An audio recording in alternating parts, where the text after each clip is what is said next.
Perbedaan pendapat itu salah satu hikmah dan sunnatullah. Kenapa ada perbedaan pendapat? Karena pemahaman dan fikiran manusia berbeda. Oleh karena itu, tidak akan bisa satukan umat dalam satu pendapat. Yang bisa disatukan dalam satu pendapat kalau sudah ada jelas-jelas perintah atau larangan dalam ayat maupun dalam hadis.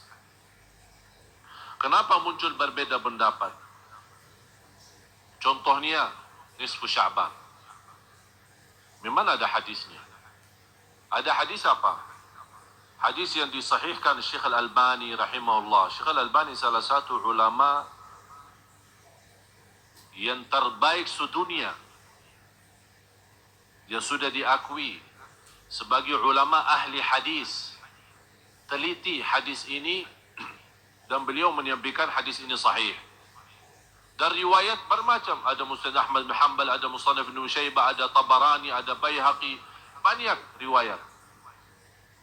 Yang di situ Rasulullah SAW menjelaskan, Inna Allah la yattali'u, Allah subhanahu wa ta'ala memandangkan atau melihat amalan-amalan hamba. Di riwayat Allah melihat hamba-hambanya di malam nisfu Sya'ban, dan Allah mengampuni semua dosa-dosanya kecuali dua orang. Yang pertama, yang berbuat syirik, itu tidak diampuni Allah. Kalau dia taubat, ya jelas dengan taubat Allah ampuni. Yang kedua, musyahin. Musyahin itu seorang penahan marahannya atau penahan dendamnya. Atau termasuk juga orang-orang yang suka menebar fitnah.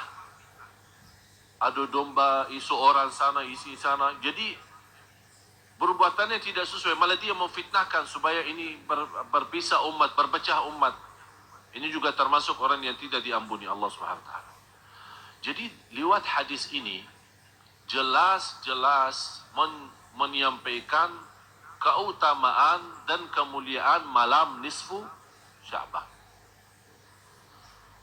Di situ ini hanya satu-satunya hadis dalam bermacam riwayat. Disitulah muncul perbedaan, karena malam nisfu Sya'ban malam utama atau malam agung. Di situ Allah mengampuni dosa-dosa hambanya. Boleh enggak menghidupkan malam ini dengan salat malam? Ini muncul perbedaan. Kenapa muncul perbedaan? Karena memang tidak ada hadis yang kuat seperti ini yang menjelaskan jagalah salat malam di nisfu Sya'ban. Kalau memang tidak ada hadis yang memerintahkan menghidupkan nisfu Sya'ban dengan salat malam, boleh enggak kita lakukan? Jawab. Kenapa boleh tapi tidak ada perintah? Tidak ada larangan. Kenapa tidak ada larangan? Karena Rasul sudah menjelaskan keutamaan malam nisfu Sya'ban yang kita sudah sepakati hadisnya sahih. Kalau memang ada selebih itu, ini kan kewajiban, ini tugas Rasul. Kalau ada lebih daripada itu yang tidak boleh dilakukan, pasti Rasul tidak akan diam. Bisa Rasul berkata, malam nisfu Sya'ban memang malam agung, diampuni Allah dosa semua hambanya kecuali musyrik dan musyahin. Tapi jangan-jangan lakukan salat malam. Kalau tidak ada jangan-jangan di sini, inilah yang membuat muncul perbedaan pendapat. Karena malam itu adalah malam agung, apakah boleh kita menghidupkan? Ada yang baca Quran, ada yang salawat, ada yang zikir, ada yang salat malam. Yang punya dasar, alasannya Rasul tidak lakukan, silahkan. Anda tidak mau lakukan dengan dasar Rasul tidak lakukan salat malam khusus di malam nisfu Sya'ban, ya silahkan Anda tidak usah salat malam. Ini Anda punya dasar kan? Tapi tidak boleh Anda mengingkari orang lain salat malam. Karena Rasul sendiri tidak pernah ingkari. Rasul sendiri tidak pernah melarang. Yang mau salat malam silahkan, yang mau tidur, ya silahkan. Kenapa diributkan? Ini masalahnya. Apapun bersoalan yang belum disepakati, ini harus difahami Bapak Ibu ya. Hafal ini kalau bisa bukan hanya difahami, dihafal. Apapun persoalan dalam fikih tidak disepakati oleh ulama, ijma', faham ijma'? Sepakat. Tak ada satupun yang keluar dari sepakatan itu. Kalau belum ada sepakatan dari ulama, umat itu masih dalam kebebasan. Yang mau A boleh, yang mau B boleh, yang mau D boleh. Tapi, dan juga harus difahami, tidak akan bisa ada sepakatan antara ulama kalau tidak ada ayat dan hadis yang kuat, yang tidak bisa muncul berbeda tafsiran. Kenapa bisa muncul perbedaan? Ini kan ada Syafi'i, Maliki, Hanafi, kan? Imam Syafi'i muridnya siapa? Imam Maliki. Tapi kenapa dia berbeda sama gurunya? Karena beda pemahaman. Gurunya punya bawa Quran dan hadis kan? Imam Syafi'i bawa apa? Injil dan Taurat. Sama Quran dan hadis.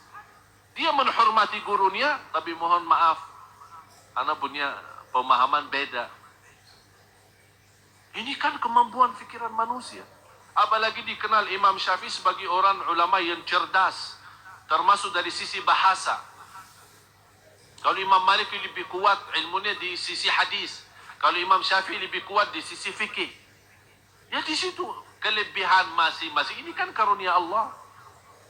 Di situ orang yang punya kelebihan isi di sini, yang isi di sini.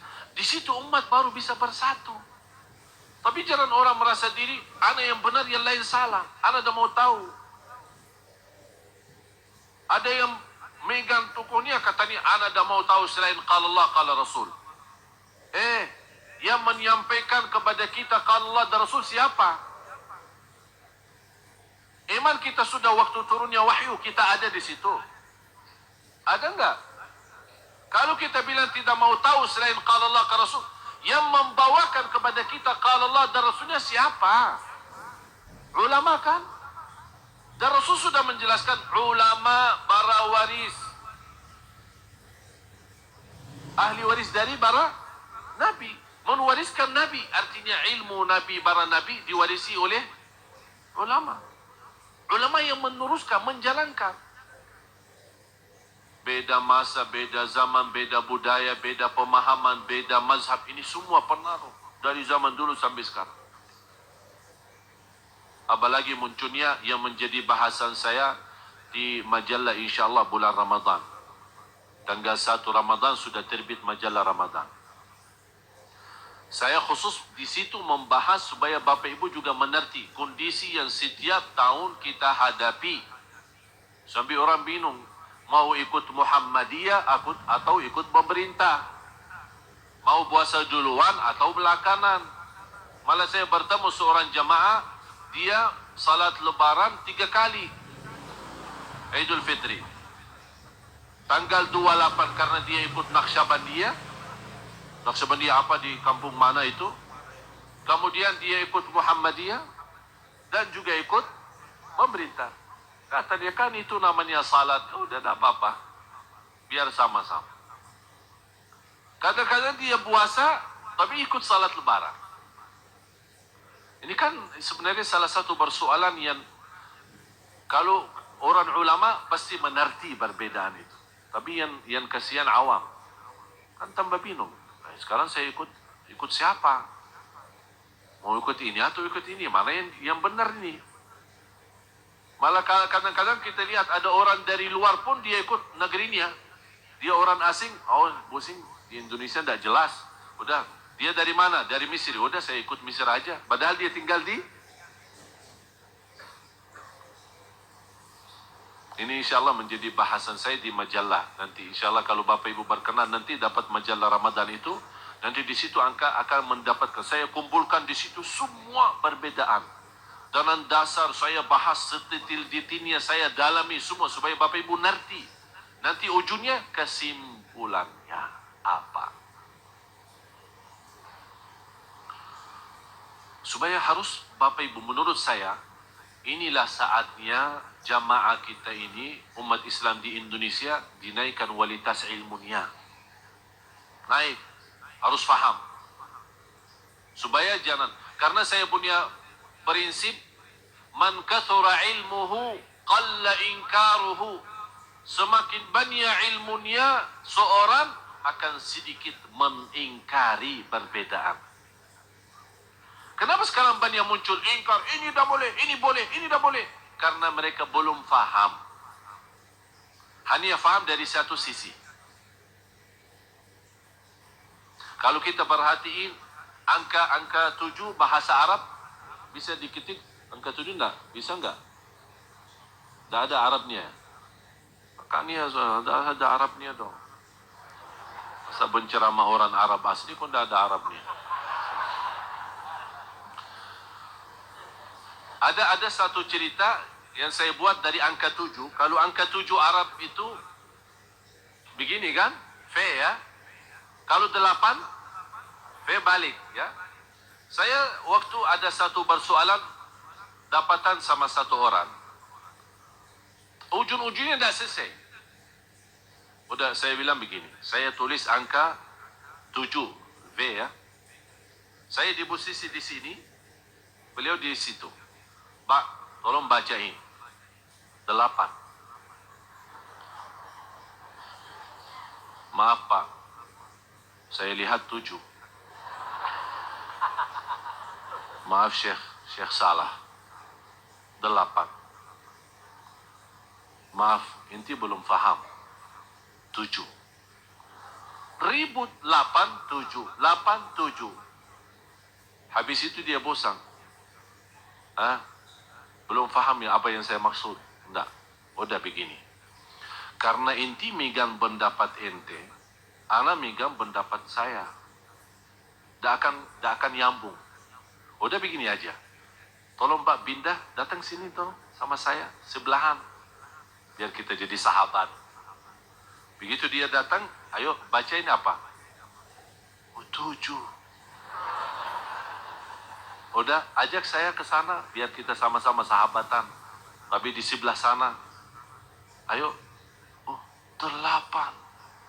Ternyata kata inti benar, kata ana juga. Kenapa ribut? Cuma masalahnya perlu kita sedikit memposisikan diri di mana. Padahal sebenarnya dua-duanya benar. Tidak ada yang bawa kufur. Kita udah yang buat nisfu Sya'ban kafir masuk neraka. Alhamdulillah dah sampai masuk neraka. Jadi cuma masalahnya ada sedikit karena memang dah ada ayat ya ayyuhalladzina amanu jagalah salat malam nisfu Sya'ban atau tidak ada perintah, tapi di sisi lain tidak ada larangan.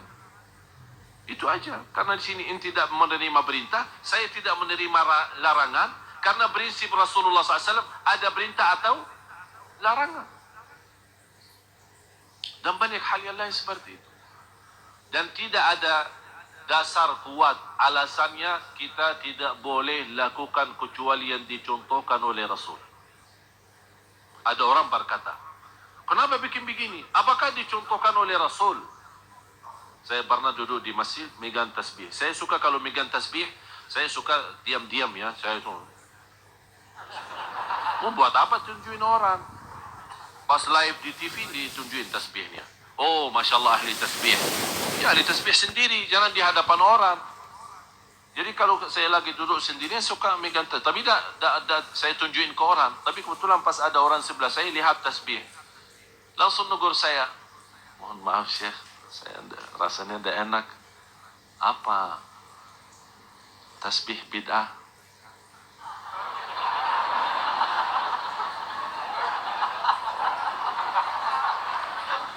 Terima kasih. Udah, saya terusin lagi. Syekh, apa? Maaf, tasbih bid'ah. Terima kasih.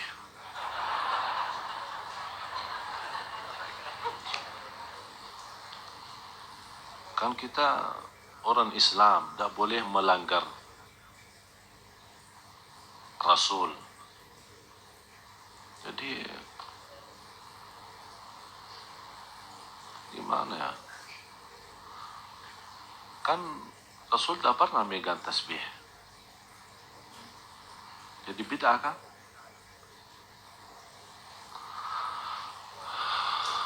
Duduk. Nanti sekarang membuat konsentrasi saya hilang gara-gara. Udah, saya masukin tasbih, ayo duduk.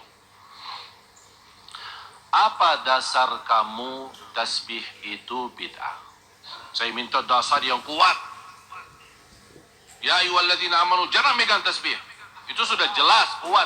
Tak boleh kita tawar-tawaran di sini kan? Sami'na?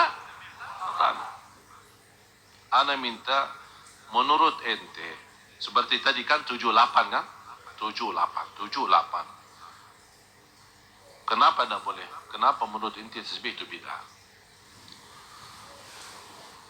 Alasan saya, tasbih itu tidak ada di zaman Rasul.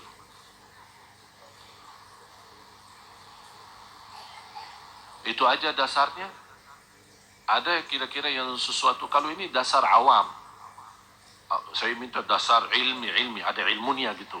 Supaya saya faham, harus bisa terima. Kalau kata-kata begini tidak bisa.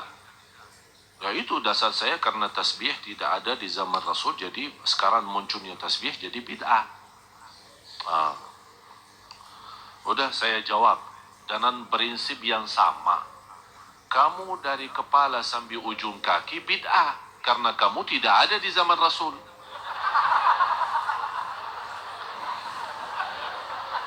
Kan prinsip yang sama.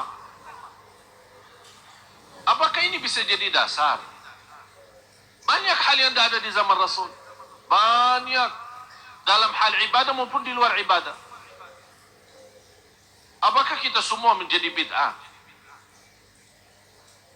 Harus kita fahami kondisi kita Bapak Ibu. Apalagi perbedaan mazhab, perbedaan pemahaman. Itu kita harus waspada, memahami semua. Dan soal tasbih, di zaman Rasul, kata siapa dah ada tasbih?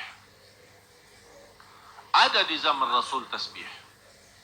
Salah satu istri Rasulullah SAW bertasbih, tapi bukan tasbih yang kita kenal sekarang. Dulu tasbihnya mereka dengan batu. Rasulullah SAW melihat seorang istrinya, begitu Rasul keluar subuh, kemudian salat subuh, balik lagi. Ini di hadis Sahih Bukhari Muslim. Rasulullah SAW balik lagi, melihat istrinya di tempat tadi tidak berubah dan masih teruskan tasbihnya. Kata Rasul, dari tadi kamu masih berzikir? Dia lagi megang batu. Kata istrinya, ya Rasulullah.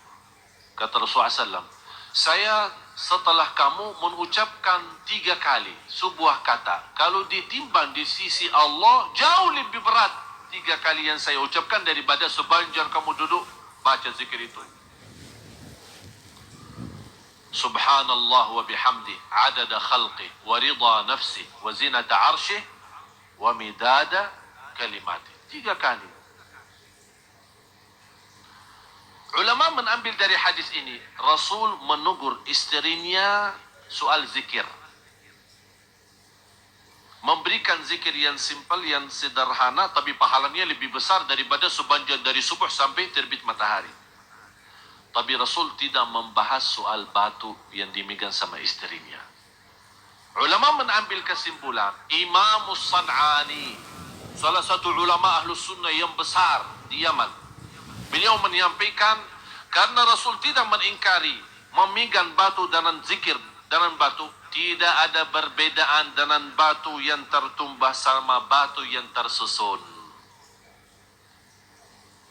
Batu yang tertumbah sama batu yang dimaksud ya tasbih.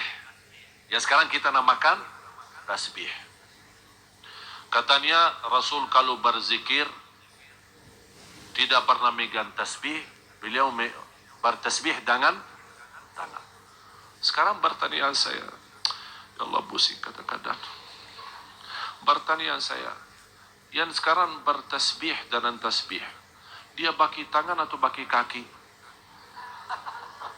Baki tangan atau baki kaki?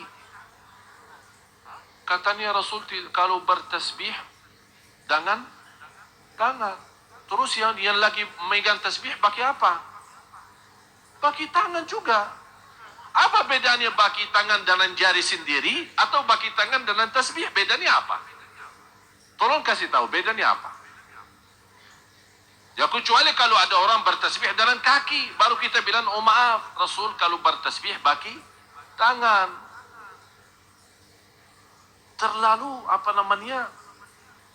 Di apa? Lebay ya.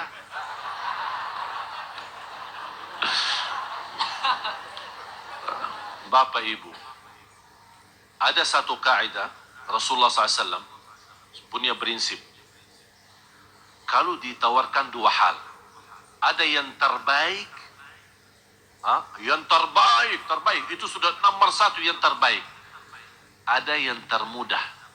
Kira-kira Rasul milih yang mana? Tahu kenapa? Padahal ada yang lebih baik daripada yang mudah itu. Demi umatnya, supaya tidak beban dalam ibadah, supaya tidak rasa berat. La yukallifullahu nafsan. Bapak Ibu, Islam memang indah betul. Saya justru semakin banyak belajar, semakin tahu diri bodoh. Jadi orang-orang malah justru semakin tinggi ilmunya, semakin ketahuan bodohannya. Berarti kita belum apa-apa. Jangan ada orang merasa, oh Alhamdulillah saya sudah. Jangan. Teruskan belajar. Sungguh subhanallah, semakin banyak kita akan melihat, semakin terasa keindahan Islam. Semakin akan mendalami begitu luasnya Islam. Menghormati manusia, menghormati perbedaan, menghormati pemahaman. Itu luar biasa. Dan kita tetap, Bapak Ibu, kembali kepada Al-Quran dan Sunnah. Dan bagaimana kita bisa memahami Al-Quran dan Sunnah kecuali dengan ulama? Siapa yang bisa faham Quran dan Sunnah? Ya ulama. Oleh karena itu ulama harus betul-betul yang takwa, yang ikhlas, amanah. Begitu dia memimpin jamaah, dia terangkan. Jangan Bapak Ibu memahami. Kalau saya di posisi, saya tidak memerintahkan jaga salat malam nisfu Sya'ban, dan saya tidak larang. Yang mau silahkan, yang tidak mau silahkan. Prinsip saya seperti itu. Saya ikut sahabat sejak dulu. Tabi'in yang sudah bertemu dengan sahabat. Seperti Al-Hasan Al-Basri rahimahullah. Saya punya sanad. Dapat sanad dari guru ke guru, silsilah. Tahu sanad silsilah? Megang tasbih sampai Imam Hasan Basri. Sampai Imam Hasan Basri. Imam Hasan Basri itu gurunya, guru beliau adalah sahabat Rasulullah SAW. Jadi salah satu pendapatnya beliau misal seperti kunut. Ini juga termasuk salah satu yang dipersoalkan. Kunut subuh boleh atau tidak boleh. Malah ada yang terlalu lebay ya. Betul. Terlalu lebay. Sampai ada orang yang membatalkan salat seorang yang tidak kunut subuh. Atau ada sisi lain, ada orang yang terlalu membatalkan salat orang atau membid'ahkan salat seorang yang lakukan kunut subuh. Jadi sebenarnya saya lihat dua-duanya berlebih-lebihan. Lebay. Prinsip saya apa? Yang mau kunut boleh, yang tidak mau kunut boleh. Sudah selesai. Anta makmum, imamnya pakai kunut, ikut. Tak mau ikut, ya terserah. Kenapa ribut? Kenapa diributkan? Oleh karena itu Bapak Ibu, saya harap, oleh karena itu salah satu perjuangan saya di Indonesia, terutama khusus untuk jamaah-jamaah saya ini, saya memperjuangkan supaya kita bagaimana memiliki kualitas ilmu yang insya Allah sederhana tapi dalam. Faham dalam? Jadi betul. Kenapa? Supaya apapun yang kita hadapi, saya tidak mau Anda belajar di sini terus beributan sama orang di luar. Jangan. Tapi Anda punya prinsip, Anda sudah ngerti. Terima kasih. Yang sesuai pendapat kita, yang tidak sesuai pendapat kita, tetap sama-sama hormati. Udah sampai kapan umat ini masih terus begini keadaannya? Umat Islam di Indonesia umat yang terbesar. Coba bayangkan kalau bisa bersatu, luar biasa kenikmatan yang kita hadapi. Dan tidak akan mudah dan gampang muncul aliran-aliran yang sesat.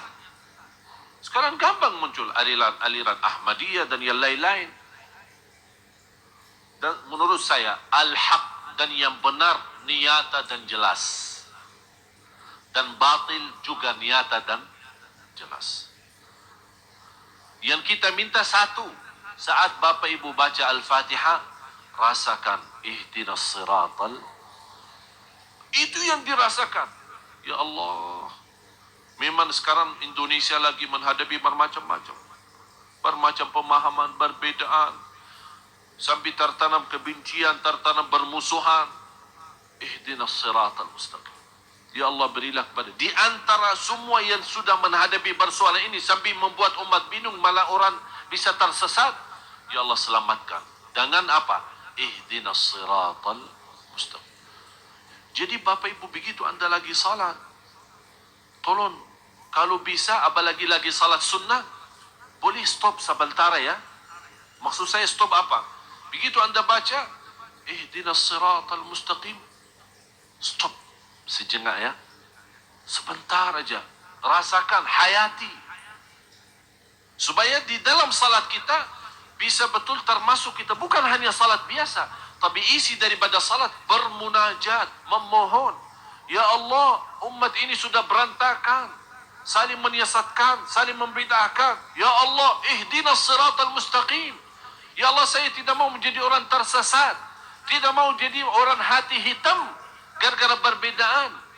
Silahkan ada perbedaan, tapi jangan ada perbedaan hati. Hati ini harus terjaga. Yang kita sudah tahu, seorang yang jaga hatinya, jaga perasaannya sama orang lain, Allah masukkan dia surga. Ini amalan yang begitu luar biasa. Oleh karena itu sekali lagi Bapak Ibu, apa soalan-soalan yang kita merasa tidak nyaman dalam hati kita, supaya tidak menimbulkan hal perbedaan, apalagi kita belum mengerti, silahkan ajukan pertanyaan. Alhamdulillah sekarang mudah, lewat SMS bisa, lewat Facebook bisa, lewat Twitter bisa. Kita melayani jemaah semaksimal mungkin, semampu saya, insya Allah kita. Yang penting kita harap ini ihdinas siratal mustaqim. Malah saya ada satu program insya Allah yang akan digerakkan di habis bulan Ramadan dalam judul ihdinas siratal mustaqim. Di bawahnya saya memimpin umat, ayo kita sama-sama menuju siratal mustaqim. Karena kita harap ridha Allah. Sayang sekali kalau kita beribadah dan kita merasa diri benar dan suka menyalahkan orang lain, ternyata kita yang jadi salah. Walaupun ibadah kita benar, tapi karena perasaan kita terhadap orang lain menyalahkan ibadahnya, seolah kita di posisi Tuhan. Siapa yang benar, siapa yang salah. Kita hamba, bukan Tuhan. Masalah ibadah benar atau salah urusannya sama Allah. Bisa orang salah ibadah tapi niatnya baik, Allah bisa terima. Bisa orang benar ibadahnya tapi orangnya riya, tidak ikhlas, ditolak. Jadi masalahnya di sini bukan masalah kita yang benar atau tidak, masalahnya petunjuk, taufik. Ini kuncinya, taufik dari Allah. Itu yang kita selalu jaga. Oleh karena itu mari kita sama-sama berdoa. Minta betul-betul bersama, buka hati, tunjukkan hajat dan kemiskinan kita kepada Allah Subhanahu wa taala lewat doa. Kita harap kunci taufik malam ini, insya-Allah Bapak Ibu semua mendapatkan kunci taufik. Kalau kita bisa dapat kunci taufik, subhanallah, semuanya lancar. dunia lancar. Ini taufik tidak bisa terikat dalam hal ibadah saja. Dalam rumah tangga memerlukan taufik, dalam urusan dunia memerlukan taufik, dalam belajar perlu taufik. Dalam perjalanan menuju ke rumah, pulang ke rumah, datang dari rumah ini memerlukan taufik. Supaya tidak salah jalan, tidak nyasar, tidak apa. Ini semua kan perlu taufik. Itu yang dimaksud hidayah yang tertinggi, yang diharapkan oleh semua orang, termasuk ulama, para awliya, para salihin, adalah hidayah taufik. Yang dimaksud dalam firman Allah, ihdinas siratal mustaqim. Nabi kita, Nabi SAW, memohon itu. Ihdinas siratal mustaqim. Oleh karena itu, sekali lagi, kita bersama-sama doa. Dan semua yang ke depan, Bapak Ibu, yang berminat, berkenan, membantu dakwah kami, saya menyampaikan ribuan terima kasih. Bukan saya senang karena Anda membantu dakwah, tapi saya yakin Anda nanti akan rasakan senangnya, karena Alhamdulillah dakwah kami betul-betul tidak ada yang salah guna, semaksimal mungkin menjadi berguna bagi umat. Oleh karena itu, support dakwah kami, support dengan doa. Ada masukan, ada nasihat, kami terima, silahkan. Yang mau datang sini, mau ketemu di rumah, silahkan. Kami terbuka, lahir batin untuk semua jamaah. InsyaAllah, supaya kita yuk sama-sama, mari kita tuliskan nama kita di hadapan Allah, menjadi orang yang menyebarkan cahaya Allah di bumi. Kita tidak tahu siapa di antara kita yang meninggal hari ini atau besok. Tidak ada yang tahu. Oleh karena itu, bahagia Bapak Ibu kalau kita bisa mendapatkan nama kita di hadapan Allah. Coba bayangkan rasanya, kebahagiaannya kalau kita di hari kiamat dipanggil, Bapak Ibu, marilah Anda terpilih menjadi orang yang memperjuangkan agama Allah. Luar biasa. Jadi tidak boleh kata kalau saya di dalam kamus saya selama di Indonesia, tidak ada kata tidak bisa. Dan saya yakin semuanya Bapak Ibu bisa.